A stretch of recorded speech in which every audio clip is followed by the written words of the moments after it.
So today is very special episode of the Creative Brief with Swaraj Singh. For the very first time in the show, we have someone who is not just a creative developer, but also the founder and the creative director of an agency.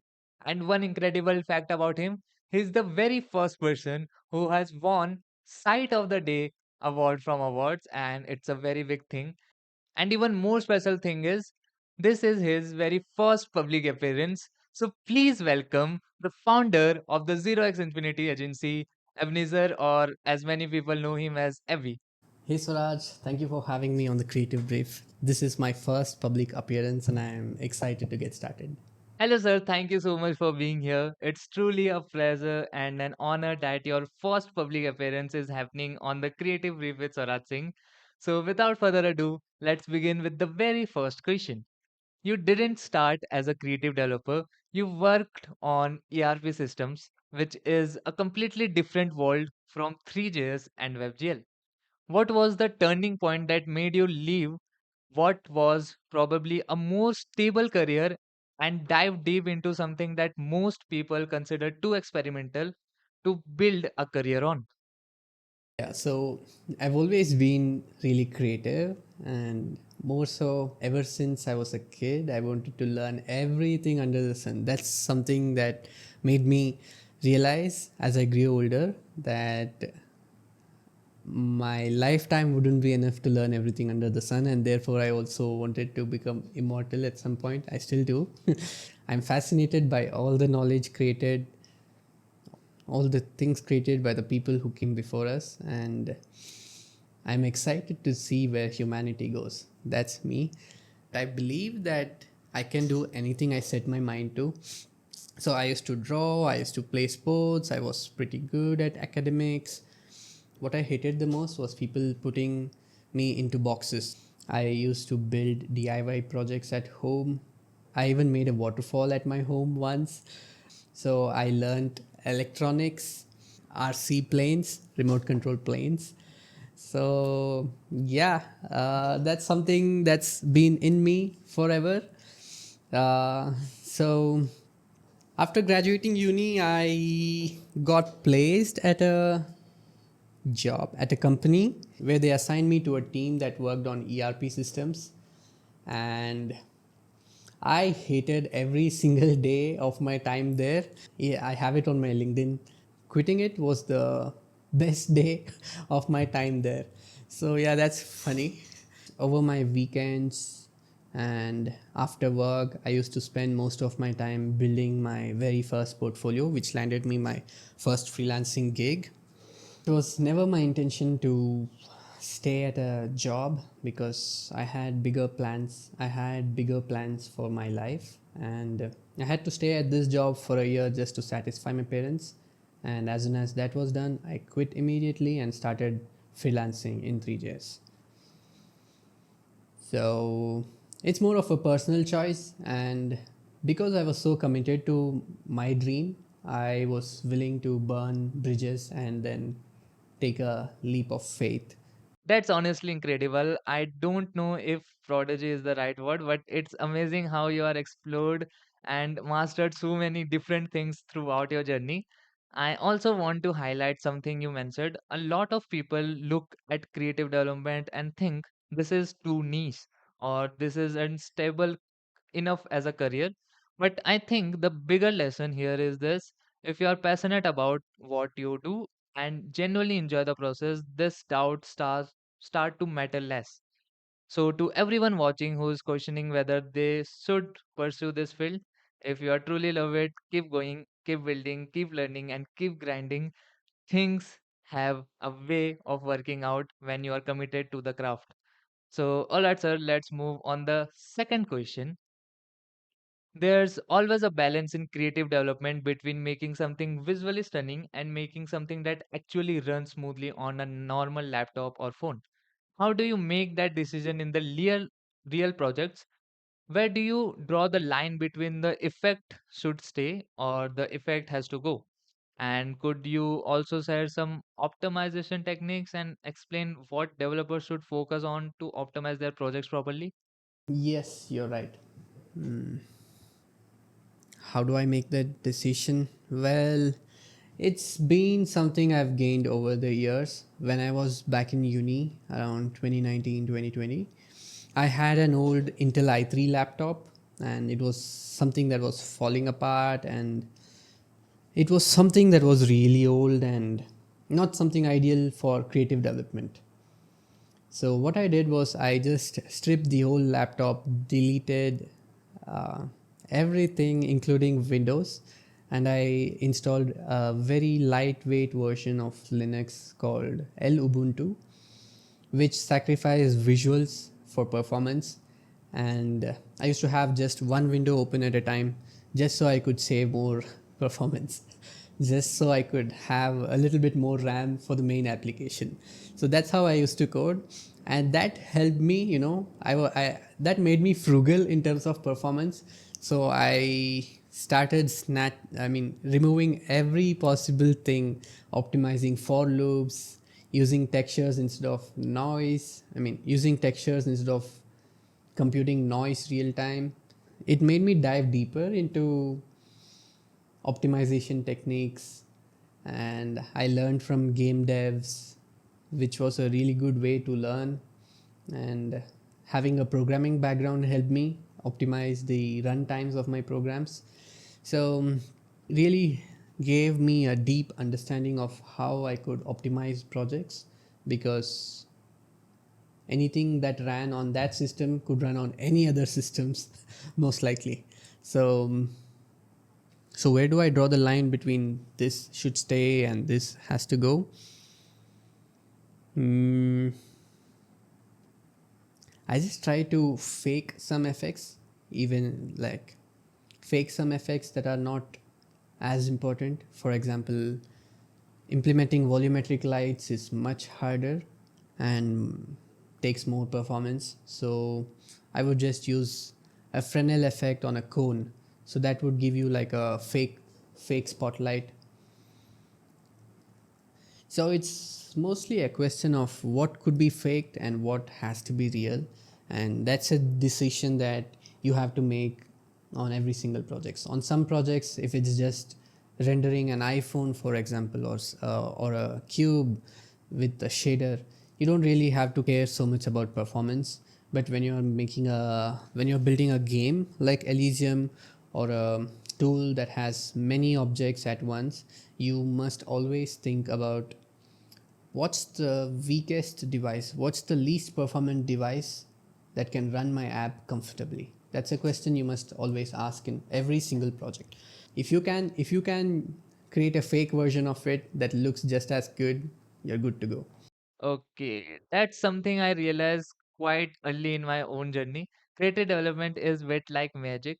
As users, we see the final illusion or think it's incredibly complex, but behind every magical effect, there's usually a clever trick. And the beauty of this field is not just in making things look impressive, it is making them look impressively efficiently. So there's an analogy I always think about. Let's move to the third question. You joined X, formerly Twitter, in December 2020, and within just 5 years, or you have built an incredible reputation, awards, FWA, a viral open source project, your own studio, and a recognition in the global creative development community. That's a very fast journey. Looking back at the 2020 version of yourself, what do you think you were doing right without even realizing it at the time? Just had a dead account until the end of 2022. That's when I quit my job and decided to take this path of freelancing. So at the start of 2023 is when I began my project Elysium. What helped me grow on Twitter was building something, sharing the progress, and sharing everything I learned along the way. So it was a lot of work. For a period of 5 to 6 months, I woke up every day and worked until I slept. So that is all I did. I coded, I built my project, I shared everything, edited videos, and it put me ahead a lot of years in experience. The things I learned there still carry me forward even today. I think One thing stands out very clearly from your journey: create more than you consume. I remember Abhishek Bhaiya saying something similar. Focus on creating. Projects teach you things that tutorials never can. Every experiment, every failed idea, every small project add up on over time. So for everyone watching, don't wait until you feel ready. Start building. Now, next question. What do you think about the future of creative development? Do you believe the field will continue to grow in a big way? Is it the right career path for students and developers to choose today?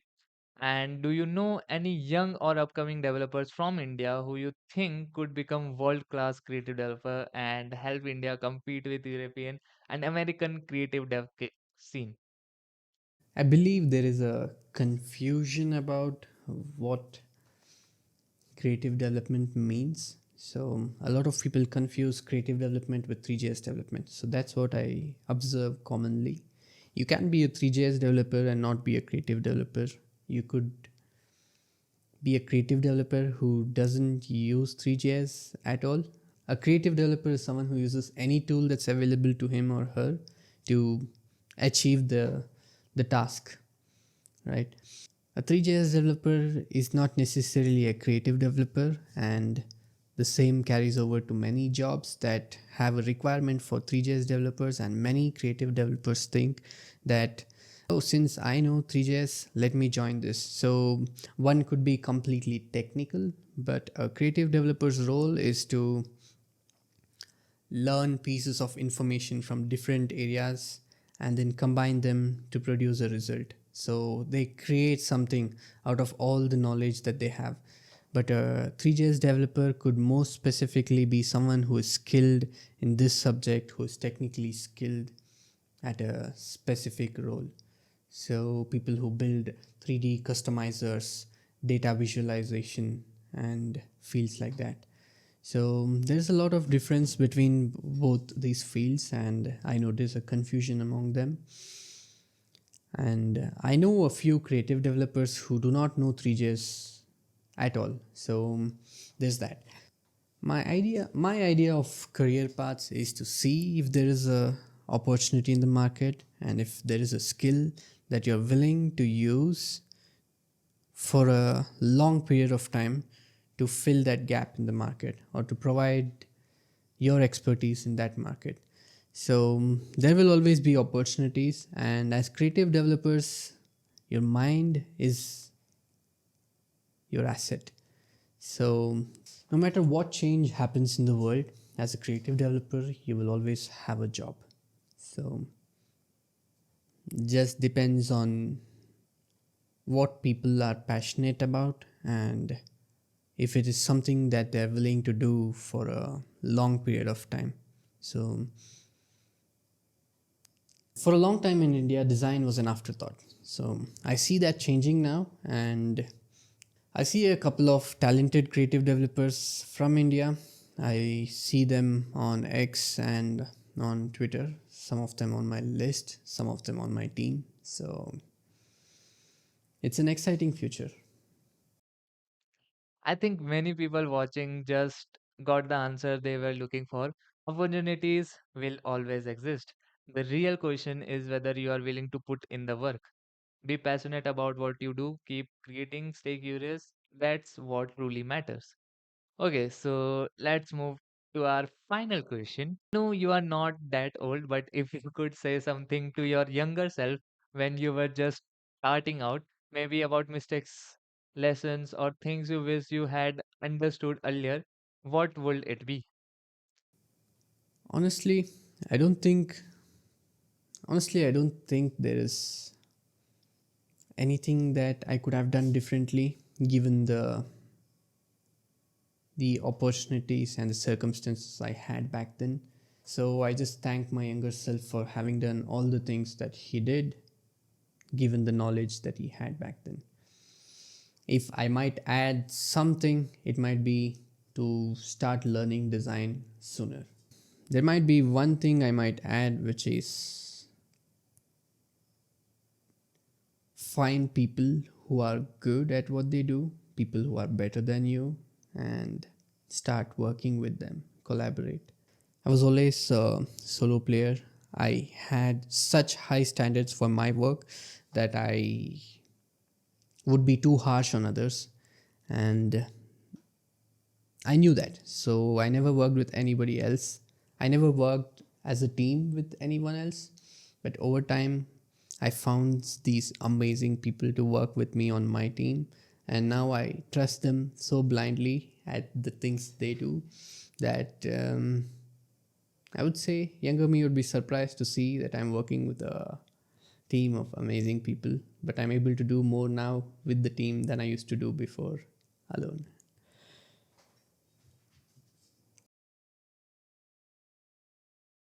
With this amazing thing going on, I love the creative brief, love listening to accounts from real creative developers and designers in the field. This is something that's lacking today in the field, and I wish you all the best, Swaraj. All the best with the creative brief. See you. Thank you so much, sir. I'm genuinely happy that you agreed to be part of this show. And this was actually been a dream of mine. I wanted to make creative development feel more accessible for students and beginners. I know how confusing it can be in the beginning. I remember having so many doubts and so many questions and wondering if I was even on the right path. To be honest, I still have plenty of questions today, but now I have the opportunity to sit down with people like you and ask those questions directly. And I thought, why not share this conversation with everyone else who might be feeling the same way? So that was always been the goal of that creative brief. And I also love what you mentioned about studying design and learning to work with others. I completely agree with that. I have mostly been a solo player myself, and honestly, I'm still am. So, but if you there's even a future project and you need someone, please remember me. Okay, so thank you again, sir. It was an absolutely pleasure talking to you. And to everyone watching, opportunities are out there. Be passionate, build projects, give yourself time to grow, stay creative, enjoy the process, and trust the journey. I will see you all in the next episode with another amazing guest. Until then, take care and bye.